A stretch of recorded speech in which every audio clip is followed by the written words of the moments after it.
तो एक पतली छड़ का जड़त्वाघूर्ण, तो पतली छड़ का जड़त्वाघूर्ण हम लोग दो प्रकार से निकालेंगे। एक पतली छड़ है जो जिसकी लंबाई हमने क्या माना, एल माना, और इस पतली छड़ का द्रव्यमान हम लोग क्या मानेंगे, एम मानेंगे। तो पहला हम लोग निकालेंगे क्या कि छड़ के एक सिरे से जाते हुए तथा उसकी लंबाई के लंबवत। अब देखिए लंबाई के लंबवत अक्ष के परितः, लंबाई के लंबवत अक्ष के परितः। तो मैंने मान लिया कि एल लंबाई का एक पतली छड़ है जिसका द्रव्यमान क्या है, एम है, और इसके लंबाई के लंबवत एक अक्ष गुजर रहा है, कौन, इसको हम मान लेते हैं कि वाई डैश अक्ष, जो इस पतली छड़ के एक सिरे से इसके लंबवत होकर गुजर रहा है। मतलब कि अक्ष और छड़ के लंबाई के बीच का कोण कितना हो, 90 डिग्री हो। ठीक है ना।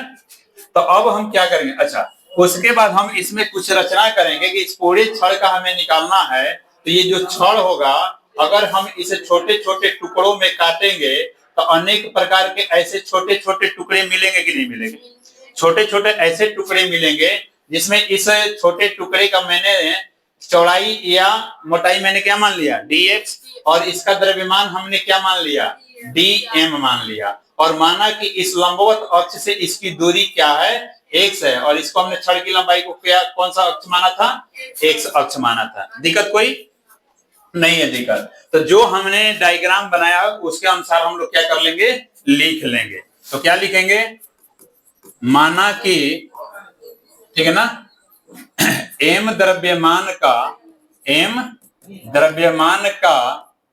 एक समांगी मतलब सभी जगह कणों क्या होंगे, समान कणों से ये मिलकर बना होगा।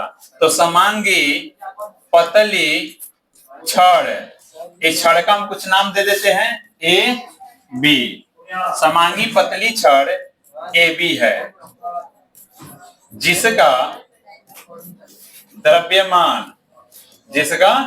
द्रव्यमान क्या है बोलिए तो, एम, लंबाई क्या है, एल, लंबाई एल है, तथा छड़ की लंबाई x अक्ष के अनुदिश है,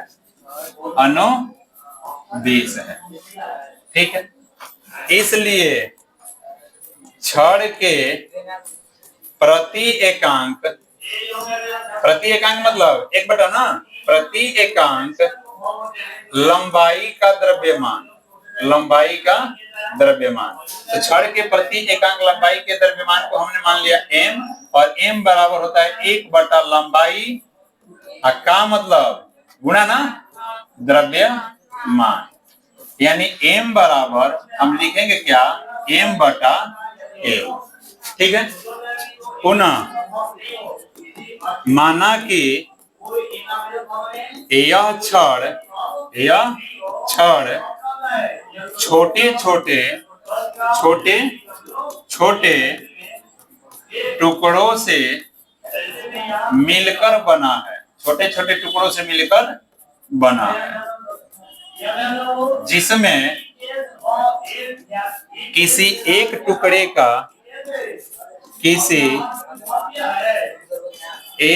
टुकड़े का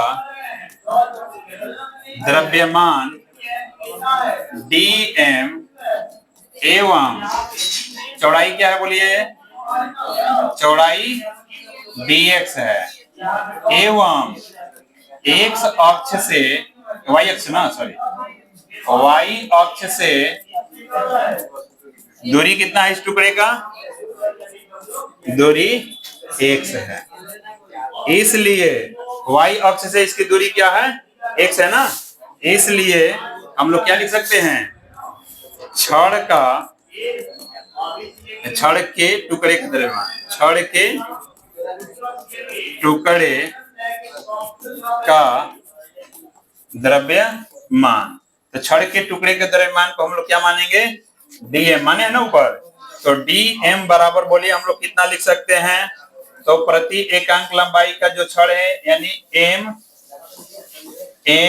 इंटू हम लोग लिख सकते हैं क्या बोलिए dx। चल तो डी एम बराबर एम की वैल्यू कितना है यहाँ पर बोलिए m बटा l, बड़ा m है ना, m बटा l इंटू dx। ये एक टुकड़े के छड़ का मतलब छड़ का जो है एक टुकड़ा उसका ये क्या हो गया द्रव्यमान। तो ऐसे बहुत द्रव्यमान वाले होंगे टुकड़ा इसमें, तो उसका हम निकाल देंगे y अक्ष के परितः। इसलिए इस टुकड़े का y डैश अक्ष के परितः जड़त्व आघूर्ण, y अक्ष के परितः जड़त्व आघूर्ण क्या होगा, तो जड़त्व आघूर्ण का फॉर्मूला क्या होता है mr²। इस टुकड़े का द्रव्यमान क्या है dm, r के जगह पर बोलिए दूरी क्या है x, तो dm इंटू x²।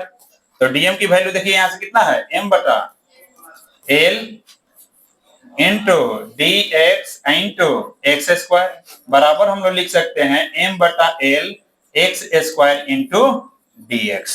ठीक है, नेक्स्ट पेज पर चलते हैं। तो एक टुकड़े का जब निकल गया जड़त्व आघूर्ण, तो ऐसे बहुत सारे टुकड़े हैं, तो बहुत सारे टुकड़े का जड़त्व आघूर्ण निकालेंगे तो पूरा छड़ के टुकड़े का आ जाएगा कि नहीं आ जाएगा, पूरा छड़ का आ जाएगा। तो छड़ का आने के लिए हम लोग समाकलन का उपयोग करते हैं, इसलिए y डैश अक्ष के परितः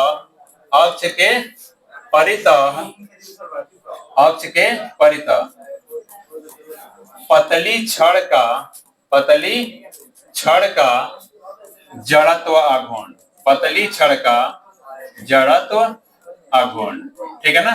तो पतली छड़ का जड़त्व आघूर्ण I बराबर क्या हो जाएगा समाकलन, कितना था पीछे समाकलन m बटा l, याद रखिएगा m बटा l x² into dx, m बटा l x² इंटू dx। ठीक है, अब बताइए यह जो x है, ध्यान दीजिएगा यहाँ पर, यह जो x है छड़ की लंबाई, अगर छड़ की लंबाई को बिंदु A पर हम मानेंगे तो लंबाई क्या हो जाएगा 0। अगर ये छड़ की लंबाई को अगर हम माने बिंदु A पर तो क्या होगा 0, और अधिक से अधिक छड़ कहां तक जाएगा l लंबाई तक, तो l बराबर 0 से लेकर कहां तक हो सकता है l तक। तो l बराबर हम लोग क्या मान लेंगे, l बराबर 0 से लेकर यानी x बराबर ना, x बराबर 0 से लेकर कहां तक l तक। ध्यान देंगे थोड़ा सा यहाँ पर, ये x माने है ना, तो अगर छड़ की लंबाई कम से कम होगी तो x की वैल्यू क्या होगी 0 यहाँ, और यह x यहाँ पर जाएगा तो l बराबर क्या हो जाएगा, x बराबर क्या हो जाएगा l, मतलब कि छड़ की लंबाई 0 से लेकर कहां तक अधिकतम l, इससे भी बढ़ जाएगा क्या नहीं, तो अधिकतम क्या होगा l होगा। एक मिनट, अब यहाँ से जड़त्व आघूर्ण का मान निकाल लो, तो x बराबर, अब बोलिए m बटा l कांस्टेंट होगा ना, छड़ का द्रव्यमान और छड़ की लंबाई फिक्स है, इसको हम बाहर निकाल देंगे। अंदर क्या हो गया x² इंटू dx, x की वैल्यू 0 से लेकर कहां तक l तक, तो I बराबर m बटा l और x² इंटू dx का समाकलन बोलिए क्या होता है x³ बटा 3, x बराबर 0 से लेकर कहां तक l तक, या I बराबर m बटा l और एक x का मान हाई रखेंगे तो क्या हो जाएगा l³ बटा 3, और 0 रखेंगे तो ये क्या हो जाएगा 0 हो जाएगा, यानी I बराबर m बटा l गुणे l³ बटा 3। इसलिए I बराबर बोलिए l से l एक को कट जाएगा तो ऊपर हो जाएगा क्या m l² अब बटा में 3 है तो 1 बटा 3।